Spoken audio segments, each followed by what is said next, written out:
بسم اللہ الرحمن الرحیم۔ السلام علیکم، نور اللہ آپ کی خدمت میں حاضر ہے۔ پاکستان کا مستقبل کیا ہوگا، پاکستان سے غداری کرنے والوں کا مستقبل کیا ہوگا، اور کیا عمران خان صاحب کا مستقبل الطاف حسین جیسا ہوگا، اور ہمیں چور نہیں چور کی ماں کو پکڑنا ہوگا۔ تو یہ جو چھوٹے چھوٹے کیسز ہیں نا، اس کی بجائے اصل فوکس ہمیں کہاں کرنا ہوگا۔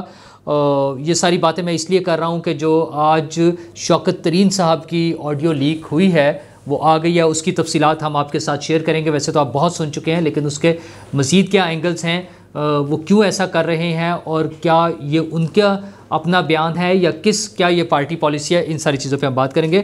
اور عمران خان صاحب پر براہ راست خطاب پر پابندی ختم ہو گئی ہے، اور توشہ خانہ میں جواب جمع کرانے کی ان کو ہمت نہیں ہو رہی ہے، اس کے لیے ٹائم مانگے جا رہے ہیں، اور شہباز گل صاحب معافی مانگنے کے لیے تیار ہیں، اور سیلاب متاثرین کے لیے پوری قوم کو کیا کرنا ہے اور کیا ہو رہا ہے، اور عمران خان کی ٹیلی تھون کس لیول پر جائے گی۔ تو آج کی سب سے اہم خبر جو تھی وہ شوکت ترین صاحب کی آڈیو لیک تھی، جس میں انہوں نے جو کچھ کہا وہ تو ساری باتیں سامنے آ گئی ہیں۔ اصل میں مسئلہ آپ یہ سوچیں، 26 سال پہلے یہ عمران خان صاحب جو کہتے ہیں نا کہ میں نے وہ شروع کی تھی، جدوجہد شروع کی تھی، تو عمران خان صاحب کو تو انہوں نے تو جدوجہد شروع کر دی تھی، لیکن آپ ان ویژنری لوگوں کے بارے میں سوچیں جنہیں معلوم تھا کہ یہ کیا کرنے جا رہے ہیں اور ان کا الٹیمیٹ گول کیا ہوگا۔ اور وہ دو لوگ بڑے لوگ جو ہیں وہ تھے حکیم سعید صاحب اور ڈاکٹر اسرار احمد صاحب۔ ان دونوں نے جو کچھ عمران خان صاحب کے بارے میں کہا تھا، میں بھی اس زمانے میں جب یہ باتیں سنتا تھا تو مجھے لگتا تھا کہ یہ شاید وہ خیالی باتیں ہیں، کوئی امیجنری چیزیں ہیں، اس طرح کیسے ہو سکتا ہے۔ ایک شخص ایک اتنا بڑا ہیرو جو ہے قوم کا بنا ہوا ہے سپورٹس کی وجہ سے، اور اب وہ ایک موٹو لے کر آیا ہے، کام کرنا چاہتا ہے، مطلب کیسے ممکن ہے کہ وہ اس طرح سے ہوگا۔ یہ بات ڈائجسٹ نہیں ہوتی تھی۔ مطلب میں عمران خان صاحب کے ویوز سے متفق نہیں تھا، لیکن مجھے ڈاکٹر اسرار صاحب کے اور حکیم سعید صاحب کی باتیں جو ہیں وہ بھی مجھے سچ نہیں لگتی تھیں بالکل بھی۔ لیکن وقت نے ثابت کیا ہے کہ وہ شخص چلتا رہا، اپنی حکومت میں آ گیا، اور حکومت میں آنے کے بعد اور حکومت سے نکلنے کے بعد جو کچھ انہوں نے کیا ہے، جو کچھ انہوں نے کیا ہے، وہ ہر وہ چیز بتا رہی ہے کہ وہ پاکستان دشمنی پر مبنی ہے۔ بڑا سمپل سا۔ آپ شہباز گل صاحب کی تقریریں سن لیں، وہ جو ان کا بیان تھا جس کی وجہ سے ان پر کیس چل رہا ہے۔ آپ پی ٹی آئی کے لوگوں کی باتیں سن لیں جلسوں میں اور ٹیلی ویژن پر، اور ان کی سوشل میڈیا پہ پوسٹ، یہ ساری چیزیں ہم سارے دیکھ رہے ہیں۔ وہ ہیلی کاپٹر حادثے پر آپ نے دیکھ لیا، بے شمار اس کے علاوہ کہ جب ان کے حامی کھڑے ہو کے یہ کہتے ہیں کہ عمران خان نہیں ہوگا تو پھر پاکستان کو خدا نہ خواستہ نعوذ باللہ آگ لگا دیں۔ مطلب ان کے لیے پاکستان کی ویلیو ہی کوئی نہیں ہے۔ الطاف حسین صاحب ایک ایسے ہمارے لیڈر رہے ہیں ہمارے ملک میں جن کا جو ایریا آف انفلوئنس تھا وہ سندھ کے شہری علاقے، چند کراچی اور حیدرآباد اور کچھ ایسے ایریاز تھے، لیکن ان کے بارے میں جو لوگ نعرے لگاتے تھے وہ یہ تھے کہ ہمیں منزل نہیں رہبر چاہیے۔ یعنی ان کا خیال یہ تھا کچھ نہیں چاہیے، صرف الطاف حسین چاہیے۔ اچھا، ان کی شدید محبت تھی، وہ کیسے ڈیولپ ہوئی، کیا تھا اس کے پیچھے، کیا عوامل تھے، اور وہ کیا کر رہے تھے، اپنے لوگوں کے لیے کیا کر رہے تھے، ساری چیزیں ایک سائڈ پر، پلس مائنس سارا کچھ ہو سکتا ہے۔ ان کے اپنے حامی جو ہیں آج بھی ہو سکتا ہے کچھ لوگ ان کے شدید حامی ہوں، اور جو کچھ ہوا ہے وہاں وہ بھی ہم سب کے سامنے ہے۔ اور فائنلی کیا ہوا کہ ان پر پابندیاں لگی، وہ پاکستان سے باہر چلے گئے، پاکستان نہیں آ سکتے، اور ان کے ساتھ بھی یہ ہوا کہ اپنی حکومت بھی موجود تھی، وہ پھر بھی نہیں آ سکتے تھے پاکستان، اور ان پر خطاب پر بھی پابندی لگ گئی۔ وہ آج بھی ان کی تقریر جو مین سٹریم میڈیا اس پر نہیں آ سکتی۔ تو یہی حال اب عمران خان صاحب کا ہے کہ ان کے حامی ان کے لیے جان دینے کو تیار ہیں، وہ تو خود کو اڑانے کو بھی تیار ہے نا، ان کے جو بڑے قریبی دوست ہیں، ایون ان کے بیانات آتے ہیں، اور وہ لوگوں کی جانیں لینے کے لیے بھی تیار ہیں، وہ تو پاکستان تک کو قربان کر دینے کو تیار ہے۔ اچھا، شہباز گل صاحب پہ مسئلہ کیا آ رہا تھا کہ شاید یہ جو باتیں ہیں ساری شہباز گل صاحب کی، یہ پارٹی پالیسی ہے، کیس اسی پر چل رہا ہے نا کہ یہ ان کی اپنی بات ہے یا کوئی پارٹی پالیسی تھی۔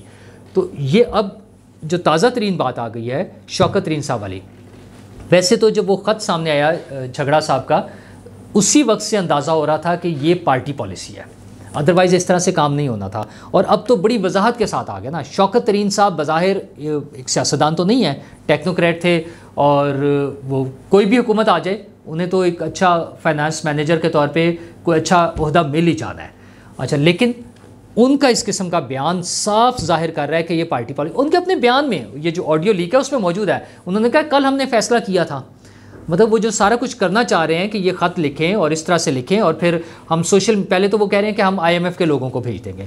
پھر وہ کہتے ہیں کہ یہ جو وزیر خزانہ انہیں بتاتے ہیں صوبائی وزیر خزانہ کہ نہیں سوشل میڈیا پہ ریلیز ہو جائے گا تو خود بخود وہاں پہنچ جائے گا. اچھا پھر ایک وزیر خزانہ بتاتے ہیں جھگڑا صاحبی کہ میرا جو IMF کے نمبر 2 ہے یہاں پر ان کے ساتھ تو میرے بڑے اچھے تعلقات ہیں, میں ان سے معلومات بھی لیتا رہتا ہوں. اب یہ تو حکومت کا کام ہے کہ حکومت IMF والوں سے بھی پوچھے کہ آپ کے جو پوزیشن میں ہرارکی میں نمبر 2 پر آتے ہیں وہ ہمارے ایک صوبائی وزیر کو کیا معلومات دے رہے ہوتے ہیں اور کس لیے دے رہے ہوتے ہیں. اچھا اور ان لوگوں سے بھی پوچھے حکومت کہ جب ایک وزیر خزانہ پنجاب کے وزیر خزانہ نے یہاں تک بات کی کہ سر کیا یہ چیز ریاست کے خلاف تو نہیں ہوگی, اس سے اسٹیٹ کو نقصان تو نہیں ہوگا, تو انہوں نے کہا کہ جو عمران خان کو جیسے مس ٹریٹ کر رہے ہیں وہ بھی تو ریاست کا نقصان ہے. مطلب ان کے خیال میں ریاست جو ہے وہ صرف عمران خان کی ذات ہے. اقتدار کے نشے میں اس حد تک اندھے ہو گئے ہیں, اس حد تک پاگل ہو گئے ہیں اقتدار کی خاطر کہ وہ اس کے لیے ملک کو ریاست کو بھی قربان کرنے کو تیار ہیں. مطلب یہ لوگ ہیں جو نیا پاکستان کی بات کرتے ہیں, جو ریاست مدینہ کی بات کرتے ہیں, جو اللہ رسول کا نام لیتے ہیں, جو قائد اعظم اور علامہ اقبال کے ہمیں درس سناتے ہیں, اور یہ پاکستان کو قربان کر دینے کو تیار ہیں صرف اس بات پر کہ کسی طرح عمران خان کو اقتدار مل جائے. اچھا کیونکہ عمران خان کو تنگ کر رہے ہیں. اچھا اور پھر اگلا مقصد بھی بتاتے ہیں کہ اب جب یہ ہم کریں گے تو انہیں منی بجٹ لانا پڑے گا. اور وہ یہ پتہ نہیں کیوں شوکت ترین صاحب تو سب کو ہی اپنے سالے سمجھتے ہیں حکومت میں جو ہے ان کو, شاید انہوں نے 2 مرتبہ اس میں کہا کہ یہ سالے تو شاید وہ ان کا تقیہ کلام ہو, لیکن بہرحال انہوں نے بڑے خوبصورتی سے اپنے سالوں کا بتایا ہے. پتہ نہیں کون کون سے سالے ان کے حکومت میں وہاں بیٹھے ہیں, یہ تو حکومت والے ہی بتا سکتے ہیں یا شوکت ترین صاحب خود بتا سکتے ہیں. اور ویسے شوکت ترین صاحب جس طرح سے آئے ہیں اب میں اس پہ کیا کہوں. مسئلہ یہ ہے کہ ہمارا حکومت اور ریاستی ادارے, مثلا وہ ایک شراب کی بوتل پکڑی جاتی ہے ایئرپورٹ پہ تو چیف جسٹس آف پاکستان پریشان ہو جاتے ہیں اور اس کے لیے سو موٹو لے کر اور اس پہ کارروائی شروع ہو جاتی ہے. اچھا اتنی بڑی باتیں ہو رہی ہیں یار, اسٹریٹ وے ریاست کو نقصان پہنچانا, ریاست کا بیڑا غرق کرنے کی باتیں ہو رہی ہیں اور کوئی ریاستی ادارہ سننے کو تیار نہیں ہے. پتہ نہیں عمران خان صاحب مطلب کس چیز پر بلیک میل کر رہے ہیں, مجھے تو یہ نہیں سمجھ آتی. مطلب انہوں نے صاف کہا کہ یہ جو آپ چیئرمین صاحب نے کہا ہے اور چیئرمین صاحب سے پوچھیں گے کیا کرنا ہے, اور یہ ہم نے کل فیصلہ کیا تھا. تو یہ فیصلے کہاں ہو رہے ہیں؟ بڑی صاف واضح بات ہے کہ فیصلے عمران خان کی قیادت میں ہو رہے ہیں, اور مجھے یقین ہے کہ عمران خان بھی نہیں کر رہے, یہ کوئی اور کر رہا ہے تیسرا, پتہ نہیں کہاں بیٹھا ہوا, اور عمران خان ان کے ٹول کے طور پہ استعمال ہو رہے ہیں. اور ایک دن وہ کہے گا مجھے تو پتہ ہی نہیں تھا. مطلب اس عمران خان صاحب کی تو یہ عادت ہے, انہوں نے جسٹس فائز عیسیٰ صاحب کے خلاف جو کیس تھے وہ آج بھی کہتے ہیں, وہ کہتے ہیں مجھے تو پتہ ہی نہیں, وہ تو وزیر قانون پہ ڈال دیا انہوں نے. ان کے باقی وزیر جو ہیں شری مزاری صاحبہ نے بھی اسی طرح ایک پرانے وزیر پہ ڈال دیا ساری باتیں. مطلب وہ تو اچھا انہیں تو کچھ بھی نہیں پتہ ہوتا نا عمران خان صاحب, وہ تو ابصار عالم کو گولیاں لگنے کی باتیں, انہوں نے کہا اچھا مجھے تو پتہ ہی نہیں ہے.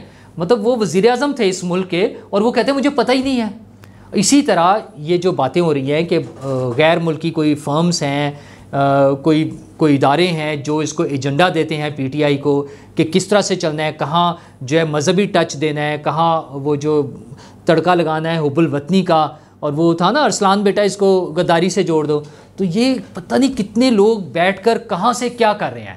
اور وہ جو ٹھیکیدار تھے اس ملک کے یا ہیں, اور جو چھوٹی چھوٹی سی باتوں پہ نوٹس ہوتے تھے, پتہ نہیں اب کسی کو کیوں نہیں نظر آتا ہے, سب سو گئے ہیں. یا پھر عمران خان صاحب والی بات ہے, جیسے عمران خان صاحب سائفر کے بارے میں وہ جو انہوں نے ایک جھنڈا لہرایا تھا نا کہ یہ امریکہ سے آیا ہے, جھنڈی لہرا کے کہا تھا 27 مارچ کو کہ یہ دیکھ لیں یہ آیا تھا اور اس پہ کارروائی نہیں ہو رہی. تو اس کا مطلب ہے پھر سب ملے ہوئے ہیں, سب اس سازش میں شامل ہیں. اگر یہ کوئی اس بات کو نہیں روکتا, میں پہلے بھی دہرا چکا ہوں, یہ جب اس کا شہباز گل صاحب والا واقعہ ہوا ہے کہ یہ ایک ایپیسوڈ ہے, اگر ہم نہیں روکیں گے اس طرح کی چیزیں ایک سے ایک بڑھ کر آتی جائیں گی. اور آئی ہیں نا, آپ نے وہ لسبیلا ثانیہ پہ دیکھ لیا نا ہیلی کاپٹر حادثہ جو ہوا تھا کہ ہمارے شہداء جس میں بڑے سینئر آفیسرز بھی تھے, ان کی جس طرح سے تذلیل کی گئی, تضحیک کی گئی, جس طرح سے منفی مہم چلائی گئی, اس پر PTI کا کارنامہ تھا. پھر شہباز گل صاحب کی جو باتیں تھیں وہ PTI کا کارنامہ تھا. اب یہ جو شوکت ترین صاحب کا ہے یہ شوکت ترین صاحب، یہ محسن لغاری صاحب، یہ تیمور جھگڑا صاحب، یہ پپٹ ہیں کیریکٹرز. چور کو نہیں، چور کی ماں کو پکڑو ورنہ نہیں کچھ ہوگا. یہ چھوٹے چھوٹے سے، آج آپ شہباز گل کو پکڑ لیا ہے تو وہ جو ہیلی کاپٹر حادثے پر کیمپین چلانے والے تھے وہ تو سینکڑوں میں ہے نا.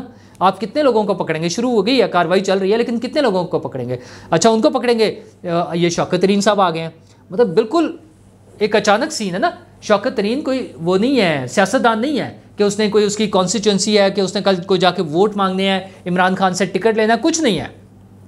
نہ وہ عمران خان کی چوائس ہوگی، وہ تو آ ہی جائے گا نا. وہ تو ایک ہمارا بزنس مینیجر ہے، اس نے تو آنا ہی آنا ہے، جو مرضی سیٹ اپ ہوگا. شوکت ترین نہیں ہوگا اس طرح کا، کوئی اور آ جائے گا. شوکت عزیز آ جائے گا، رضا باقر آ جائے گا، کوئی بھی آ جائے گا. مطلب وہ تو باہر سے آنے ہوتے ہیں. وہ تو ہم تو پرائم منسٹرز امپورٹ کرتے رہے نا، تو اس کا کوئی. لیکن آپ یہ دیکھیں کہ کس طرح سے ایک گٹھ جوڑ ہے، ایک مافیا کے طور پہ کام ہو رہا ہے. اور کام کیا ہے؟ صرف اس ملک کو تباہ و برباد کرنا ہے. مطلب پاکستان کو ڈیفالٹ کرانے کی سراسر یہ کوشش ہے.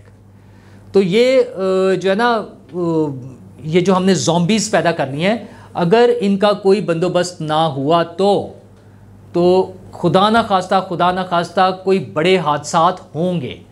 یہ سیلاب اور یہ طوفان تو قدرتی آفات ہے نا، یہ تو دنیا کے کسی بھی حصے میں کہیں بھی آ جاتی ہیں. ان کے بھی اثر کو کم کرنے کے لیے کام کیا جاتا ہے. لیکن یہ جو ایک سونامی آ رہا ہے نا، وہ اچھا آپ یہ دیکھیں، وہ پہلے دن سے سونامی اس نے رکھا ہوا تھا. بربادی اور تباہی اس ملک میں لانے کا اس کا پلان اوپنلی پہلے دن سے تھا. اس نے سونامی لے کر آنا تھا. ایک ہوتا نا کہ انہوں نے انڈیا نے نعرہ لگایا ہے، شائننگ انڈیا کا، کوئی پروگریسو ہونے کا نعرہ لگاتا ہے. نعرے میں بھی نا کوئی پازیٹیوٹی نظر آنی چاہیے. ان صاحب نے سونامی کا نعرہ لگایا تھا، تو یہ وہ سونامی، وہ بیڑا غرق کرنے کے لیے یہ آج تیار ہیں، بلکہ کر کے دکھا رہے ہیں ہمیں. اچھا اسد عمر صاحب کیا فرما رہے ہیں؟ وہ کہہ رہے ہیں اس میں کیا غلط بات ہے. وہ وزیر خزانہ رہے ہیں، وہ مشورہ دے رہے ہیں اور بالکل ٹھیک دے رہے ہیں. یہ آڈیو لیک ہونے کے بعد ان کا اعتراف ہے کہ ہاں یہ ٹھیک ہے اور اس میں کوئی بری بات نہیں ہے. شیریں مزاری صاحبہ ٹویٹ فرما رہی ہیں، وہ کہہ رہی ہیں اس میں اللیگل کیا ہے. انہیں بھی کوئی چیز اللیگل نہیں نظر آ رہی نا. ان کے خیال میں یہ بالکل جائز ہے. ان کے آنکھوں پہ وہ پٹیاں بندھی ہوئی ہیں وہ مافیا کی، کہ انہوں نے، ان کا ایجنڈا یہ ہے نا کہ اس ملک کو نقصان پہنچانا ہے، تباہ کرنا ہے. یا ہمارے ہاتھ میں ہو حکومت، ہم حکومت میں ہوں، یا پھر یہ تباہ ہو جائے. مطلب ہم اگر کھیلنا نہیں ہے نا تو پھر پچ ہی ادھیڑ دینی ہے، ہم نے وکٹس اٹھا کے بھاگ جانی ہے. عمران خان صاحب وہ جو کہتے تھے نا ایک بال پر وکٹیں گراؤں گا، وہ ایک بال سے 22 کروڑ لوگوں کو آؤٹ کرنا چاہ رہے ہیں. اپنی ایک حرکت سے، اپنی ایک انا کی خاطر، اپنے ایک اقتدار کی خاطر وہ اس پورے ملک کو، اس ملک کے 22 کروڑ عوام کا بیڑا غرق کرنا چاہتے ہیں. وہ تھا نا شعر کہ اپنی آسائش سے یک عمر گریزاں کے لیے سب کو تاراج کیا تم نے مگر تم نہ جیے. وہ اپنی ایک خواہش کے لیے کہ میں نے صدر پاکستان، میں نے بادشاہ، میں نے خلیفہ، میں نے وزیر اعظم، میں نے ڈکٹیٹر، اس ملک کا حکمران جو ہے نا سیاہ سفید کا مالک، بس میں نے بننا ہے، مجھے بنا دیں، پھر سب کچھ ٹھیک ہو جائے گا، پھر جیسے مرضی چلے. اور اگر وہ نہیں ہے تو پھر سب کچھ تباہ کر دیں گے ہم. مطلب مجھے حیرت ان لوگوں پر ہو رہی ہے جو اب اس کو ڈیفینڈ کر رہے ہیں. اسد عمر صاحب اور شیریں مزاری صاحبہ کا تو ہم نے سنا دیا. پھر وہ کیا کریں کہ فون ٹیپ کیوں ہو رہے ہیں؟ جی اچھا جی ٹھیک ہے اللیگل ہوگا، لیکن پھر تو یہ میرا خیال ہے کل کو وہ جو CCTV کیمراز ہوتے ہیں اس کے خلاف بھی کسی کو ریٹ کر دینی چاہیے کورٹ میں نا، کہ چور جب پکڑا جائے وہ کہ جی میری مرضی کے بغیر انہوں نے میری ویڈیو کیوں بنائی ہے، اور عدالت انہیں ریلیف دے دے کہ نہ ہو. مطلب ایک چوری پکڑی گئی ہے، آپ صاف پتہ چل گیا کہ آپ کیا غداری کر رہے ہیں، اس ملک کے ساتھ اس ملک کو نقصان پہنچانے کی کیا حرکت کر رہے ہیں. اور بے شرمی اور ڈھٹائی کا عالم یہ ہے کہ وہ یہ کہہ رہے ہیں کہ یہ فون کیوں ٹیپ کیا ہے. مطلب ہم نے جو کیا ہم تو وہی کریں گے، آپ فون نہ ٹیپ کریں. اور یہ عمران خان صاحب تھے، ان کے بیانات موجود ہیں، وہ کہتے تھے فون تو ٹیپ کرتے ہیں ایجنسیز، میرے بھی فون ٹیپ کر رہے ہیں، میرے فون بھی ریکارڈ ہو رہے ہیں، لیکن میں پریشانی ہوں کیونکہ مجھے کوئی ڈر نہیں ہے، میں کوئی غلط کام نہیں کر رہا اس لیے ہو رہا ہے. تو عمران خان صاحب جب اس وقت جائز تھا تو اب کیا پرابلم ہو گئی ہے؟ اب اچھا ویسے انہیں کوئی پرابلم نہیں ہے، پرابلم تو ہم جیسوں کو ہے، میرے جیسے کسی بندے کو ہے جو یہ سمجھتا ہے کہ میں نے اس ملک میں رہنا ہے. عمران خان صاحب کو کیا مسئلہ ہے؟ وہ اٹھیں گے، لنڈن شریف میں ان کے بچے رہ رہے ہیں، وہ ان کے پاس جا کے رہنا شروع کر دیں گے. وہ جو ہماری اشرافیہ ہے نا ٹاپ لیول کی کلاس، ان کے لیے یہ مسائل نہیں ہے. یہ مسئلہ میرا اور آپ کا ہے جنہوں نے اس ملک میں رہنا ہے. ہمارا مسئلہ ہے نا یہ. عمران خان صاحب کو کیا پرابلم ہے؟ یہ جو اسد عمر صاحب ہیں ان کو, یہ وہ وزیر خزانہ ہیں, آج وزیر خزانہ کی بات کر رہے ہیں نا, یہ وہ نالائق وزیر خزانہ ہیں جو پی ٹی آئی میں جب سے ان کی فارم مطلب 2011 یا 14 کے بعد سے سمجھ لیں چلے, دھرنوں کے بعد سے, ویسے تو 2011 کے بعد سے عمران خان پتہ نہیں وزیر اعظم بنیں گے یا نہیں بنیں گے, کس کو کیا پورٹ فولیو ملنا ہے, بلکہ یوں کہہ لیں دو چیزوں کے بڑے کلیئر تھے کہ وزیر اعظم عمران خان بنیں گے اور وزیر خزانہ اسد عمر بنیں گے. اور اس بندے کی اتنی بری گندی پرفارمنس تھی کہ عمران خان نے بزدار کو ایکسیپٹ کر لیا 3.5 سال, اسد عمر کو نہیں ایکسیپٹ کیا, اس کی یوں چھٹی کرا دی. اتنی گندی پرفارمنس والا بندہ تھا, اور وہ آج بڑھ کے مارتا ہے, وہ اس کو شرم نہیں آتی ہے باتیں کرتے ہوئے جب وہ ہمارے سامنے بیٹھ کے باتیں کرتا ہے. تو خیر ساری ذمہ داری حکومت کی ہے کہ حکومت, وہ اب بیانات آ رہے ہیں نا, خواجہ صاحب کا آ گیا ہے, مفتاح اسماعیل صاحب کا آ گیا کہ بہت ہی بری بات ہے, گری ہوئی حرکت ہے. حضور والا حکومت کے کام بیانات دینا نہیں ہوتا. اگر آپ سمجھتے ہیں کہ کوئی غلط کام ہوا ہے تو اس پہ قانونی کارروائی کریں, ایکشن کریں, تاکہ کل کے کسی بڑے حادثے سے بچیں. میں بار بار ریپیٹ کرتا ہوں کہ ان کی یہ حرکتیں ہمیں کسی بڑے حادثے کی طرف لے کے جا رہی ہیں اور ہم نہیں باز آ رہے ہیں, اور کوئی نہیں سننے کو تیار. حکومت تو خیر ہے ہی نالائق نا, اس کے پاس تو کچھ ہے نہیں بیچاروں کے پاس, وہ تو خود روتے رہتے ہیں نا کہ ہمارے ہاتھ باندھے ہوئے ہیں, ہمیں کچھ کرنے نہیں دے رہے. اور جو کچھ کر سکتے ہیں وہ کیوں نہیں کرتے ہیں اس کو دیکھ کر. اور آج تو اب عمران خان صاحب کو اور چھٹی مل گئی ہے انہیں کہ جی وہ ان کی لائیو سپیچ بھی آیا کرے گی. پابندی لگی تھی نا, اسلام آباد ہائی کورٹ نے کہا نہیں مسئلہ ہی کوئی نہیں, میرا خیال 5 سپٹمبر تک کا تو انہیں ریلیف دے دیا ہے کہ اس وقت تک کے لیے تو ان کے لیے مسئلہ ہے. اچھا, لیکن ان کا حال یہ ہے کہ توشہ خانہ میں تیسری مرتبہ آج پیشی تھی کہ جواب داخل کرا دیں, اور جواب نہیں داخل کرا پاتے ہیں, مزید ٹائم مانگ رہے ہیں. وہ بھائی جو چوری کی ہے, جو فراڈ پکڑا گیا, اس کا کوئی جواب دینا, وہ جواب نہیں دینا چاہ رہے ہیں. اچھا جواب کیا دیں؟ وہ شہباز گل صاحب ہے وہ معافی مانگنے کے لیے تیار ہو گئے ہیں. وہ ان کے وکیل نے آج کورٹ میں کہہ دیا کہ ٹھیک ہے جی ہم معافی مانگ لیں گے. یہ تو ان لوگوں کا کیریکٹر ہے, یہ ان لوگوں کا حال ہے. اور عمران خان صاحب کی اب تقریر کیا, اب ٹیلی تھون چل رہی ہوگی اس وقت. مسئلہ یہ ہے کہ عمران خان صاحب پہ بھی لوگوں نے بڑا ٹرسٹ کیا. آپ کو یاد ہوگا 2010 والے سیلاب میں جیو کے ساتھ مل کر انہوں نے ایک ٹیلی تھون کی تھی پکار کے نام سے نا, سیلاب متاثرین کی امداد کے لیے. آپ کو پتہ ہے اس ایک ٹیلی تھون میں انہوں نے 1 بلین سے زیادہ روپیز جمع کیے تھے, بلکہ ایک 1.1 بلین, ہاں 1100 ملین جو ہے نا روپے انہوں نے جمع کیے تھے ایک ٹیلی تھون میں, پکار جو چل رہی تھی اس میں نا. اچھا اس کے بعد 2020 میں جب کرونا آیا اور ان کی حکومت آئے ہوئے بھی 2 سال گزر گئے تھے, تو موصوف نے پھر ایک ٹیلی تھون کی اور احساس کے نام سے, اور اس میں 550 ملین روپے جمع کیے, 55 کروڑ. 1 ارب 10 کروڑ سے ایگزیکٹلی ہاف ہو گئے نا, ہاف رہ گئے. کریڈیبلٹی کا بھی تو مسئلہ ہوتا ہے نا, جو خود فرماتے ہیں کہ لوگوں کا ٹرسٹ, تو وہ ٹرسٹ جو ہے 1 بلین سے 550 ملین پر آ گیا تھا. اور اب آج جب وہ دوبارہ ایک ٹیلی تھون کر رہے ہیں سیلاب پر 2020 میں, تو ہم دیکھتے ہیں کہ کیا کرتے ہیں, چونکہ لوگوں کا ٹرسٹ شیک ہو گیا ہے. اور سب سے امپورٹنٹ چیز ٹرسٹ ہوتی ہے. وہ جب آپ کے خلاف عمران خان صاحب لنڈن میں کیس چل رہا ہے نا چیریٹی کمیشن میں, اور امریکہ میں بھی تحقیقات شروع ہو گئی ہیں, اور پاکستان میں تو الیکشن کمیشن نے 8 سال ڈیلے کیا, بٹ سارا ڈیٹیل سے کچا چھٹا کھل گیا ہے. وہ سارے جعلی اکاؤنٹس جو آپ نے بنا کے پیسے لوٹے ہیں وہ سارے بھی کھل گئے ہیں, سامنے آ گئے ہیں. تو ان سب کا جواب دینا پڑے گا. آپ اور پیسے جمع کر لیں, دیکھتے ہیں کتنے جمع ہوتے ہیں, کتنے پی ٹی آئی کو جاتے ہیں, کتنے جلسوں میں خرچ ہوتے ہیں, کتنے ڈی جے بٹ کو دیتے ہیں آپ. ویسے تو اس کے بھی کھا گئے ہیں, اسے کون سا پورے ملے ہیں. تو یہ ساری چیزیں چلتی رہیں گی. سیلاب متاثرین پریشان ہیں, پولیٹیکل پارٹیز نے بھی کام شروع کیا ہے. آج مریم بی بی بھی پہنچی ہوئی تھیں سیلاب متاثرین کے پاس, وہ بچے کو اٹھا کر اور خاتون سے گلے ملنا. مطلب یہ آپٹکس ہوتے ہیں نا, لوگوں کو فیل ہو کہ ان کے جو حکمران ہیں, ان کے جو لیڈرز ہیں وہ ان کے ساتھ ہیں. عمران خان صاحب کو بھی جانا چاہیے, ایک بڑی فالوئنگ ہے نا ان کی ملک میں. اچھا اس سے پہلے شہباز شریف صاحب اور بلاول بھٹو گئے ہیں, وہ لوگوں کے ساتھ جا کر بیٹھے ہوئے تھے. تو یہ سب لوگ کر رہے ہیں, لیکن اصل کام یہ ہے کہ ان کے لیے پریکٹیکلی کام کریں, مدد کریں. اچھا سب لوگ کر رہے ہیں, بہت چھوٹے سے لیول پہ, مطلب دیکھ کر خوشی بھی ہوتی ہے اور عجیب سا احساس ہوتا ہے کہ وہ محنت کش بچے جنہوں نے وہ پتہ نہیں کوڑا اٹھا رہے ہیں یا کچھ ردی جمع کر رہے ہیں یا کیا کر رہے ہیں, وہ آ کے چندہ دے رہے ہیں لوگوں کو نا. تو ان کی تصاویر آ رہی ہیں. کوئی چھوٹی سی بچی آتی ہے وہ اپنا غلہ لا کے دے رہی ہے, کوئی چھوٹی سی بچی ہے وہ آ کے چندہ باکس میں پیسے ڈال رہی ہے. اچھا یہ انڈیویجول لیول پہ ہے، لوگوں نے چھوٹی چھوٹی سی تنظیمیں ہیں، کوئی سبزیوں کے پیکٹ بنا رہا ہے، کوئی آٹا چاول بنا رہا ہے، کوئی کپڑے جمع کر رہا ہے، لوگ پہنچانا شروع ہو گئے ہیں، تنظیمیں مختلف جو بھی ہیں بڑی بڑی وہ سب کام کر رہی ہیں۔ جہانگیر ترین صاحب نے آج ڈونیشن کا اعلان کیا ہے ایک ہینڈسم اماؤنٹ کا۔ اچھا ہمارے جو سیاسی لیڈرز ہیں انہیں بھی چاہیے کہ وہ بھی کریں۔